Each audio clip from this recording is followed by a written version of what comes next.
Kwa sasa kuna muda takriban siku zimepita hivi karibuni hatujamuona kabisa Modibo Nzungu. Hasa watu wanajiuliza kwamba je, ameondoka katika tamthilia ya Dunia? Ameondoka? Maswali yamekuwa mengi sana juu ya kutokumuona. Na sasa wengi wamekuwa wakijiuliza maswali kwamba atakuwa yuko wapi na kwa nini hatumuoni akiigiza kwa sasa. Basi majibu yake yote yako hapa. Kitu cha msingi ni kwamba hakikisha unaungana na sisi kwa kubonyeza neno subscribe. Kama mara yako kwanza kufika hapa, basi hakikisha unabonyeza neno subscribe.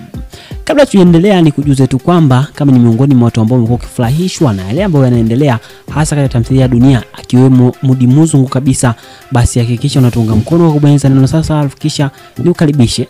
Leo nitapata nafasi ya kuweza kujuza ni Modibo Nzungu yuko wapi na kwa nini haigizi katika tamthilia hii.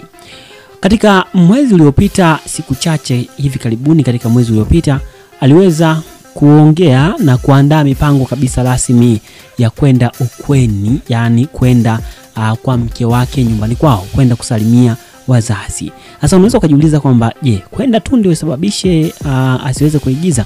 Na yote ni kutokana na umbali uliopo. Aliweza kuelekea Burundi, Bujumbura kule kwa ajili ya matembezi, kwenda kuona ndugu kadhaa, pia kwa ajili ya mambo mengine kadhaa lakini mengi zaidi. Kwa hivyo ilimbidi aweze kuchukua muda kidogo na kuweza kuwa na mawazo ya kitofauti, yani kwamba aweze kupumzika kwanza uigizaji wa tamthilia ya Dunia kusudi kuweza kujiandaa na safari kuelekea huko Bujumbura, Burundi, kwa lengo zima la kwenda kuona ndugu, hasa upande wa mke wake. Kwa hivyo hicho ndicho kinachoendelea. Swala kubwa ni hilo tu la yeye kuweza kuondoka kule.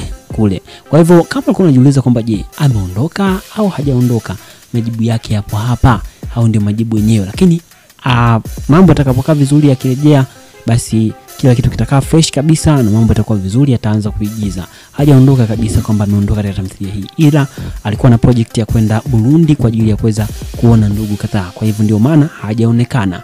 Kwa hivyo mambo ni mengi kweli, lakini kitu cha msingi ni kwamba hakikisha unabonyeza neno subscribe na kupitia channel hii, basi nitakuwa nakupa updates juu ya kile kinachoendelea hasa katika movie mbalimbali. Moja kwa moja, hii ni Bongo Focus. Asante.